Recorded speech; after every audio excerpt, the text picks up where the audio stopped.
Assalamualaikum, salam sejahtera, salam keluarga Malaysia Semasa 3 bersama saya Faiz Syahirah Nizam. Pengambilan 10,000 pekerja asing dari Sri Lanka dipersetujui Jemaah Menteri pada 14 September lalu dengan mengambil kira keadaan negara tersebut yang dilanda krisis ekonomi ketika ini.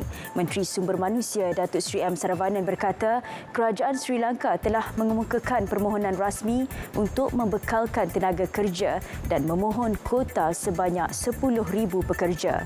Beliau berkata dalam kenyataannya, pihaknya menggesa industri dan majikan untuk memberi sokongan dengan menggajikan pekerja asing dari Sri Lanka bagi mengisi kekosongan pekerjaan dalam sektor yang dibenarkan. Majikan yang telah diberi kelulusan kuota dan telah menyelesaikan bayaran levy boleh berebut peluang tersebut. Jelas beliau, bagi majikan yang berminat boleh menghubungi bahagian pengurusan pekerja migran KSM atau Jabatan Tenaga Kerja Semenanjung Malaysia untuk maklumat lanjut. Dua sindiket pengedaran pelbagai jenis dadah berjumlah 20.56 juta ringgit tumpas di ibu negara. Menerusi serbuan berasingan pada 13 dan 15 September lalu, 5 individu tempatan ditahan berumur 24 hingga 35 tahun. Jumlah rampasan seberat 200 kg termasuk heroin base, pil Aramin 5, syabu, ganja dan pil ekstasi. Manakala menerusi serbuan kedua, menerusi kerjasama Jabatan Siasatan Jenayah Narkotik Selangor, Johor dan Negeri Sembilan, sebuah rumah di Petaling Jaya dipercayai makmal memproses dadah diserbu.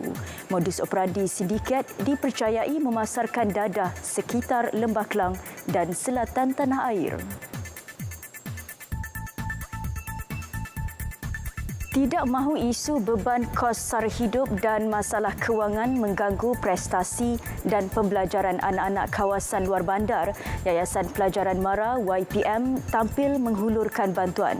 Beberapa anak terpilih dari golongan kurang berkemampuan sekitar kawasan Bedu di Padang Terap Kedah menerima sumbangan berupa komputer riba. Sumbangan disampaikan Setiausaha Sulit kepada Menteri Pembangunan Luar Bandar Muhammad Jasnizam Husni mewakili Menteri Pembangunan Luar Bandar yang juga Ahli Parlimen Padang Terap Datuk Seri Mazir Khalid. Muhammad Jasnizam, pengerusi Majlis Belia Daerah Padang Terap berkata, kesemua penerima berjaya melanjutkan pelajaran ke institusi pengajian tinggi IPT dan tingkatan 6 di sekolah berhampiran.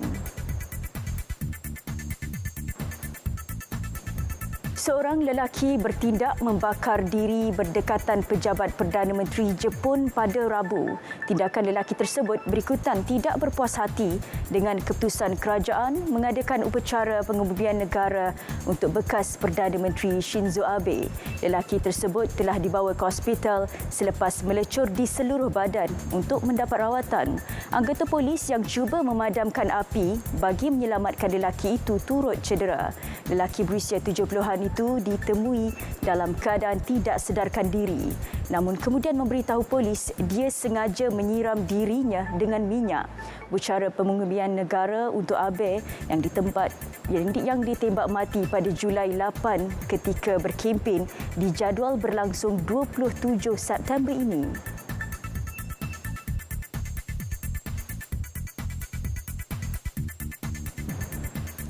47 individu didakwa atas kesalahan berkaitan skim penipuan bantuan COVID-19 berjumlah $240 juta di Minnesota, Amerika Syarikat. Pengarah FBI Christopher Wray berkata penipuan itu berselindung di sebalik program pemakanan kanak-kanak persekutuan semasa berlakunya pandemik. Antara mereka yang didakwa ialah pengasas dan pengarah eksekutif Feeding Our Future, sebuah pertubuhan bukan berasaskan keuntungan, Amy Bok, 41 tahun. Pertubuhan bukan kerajaan itu giat mempromosikan program bantuan makanan kepada kanak-kanak yang sebenarnya tidak wujud. Saudara, laporan itu mengakhiri Semasa 3. Assalamualaikum dan kita jumpa lagi.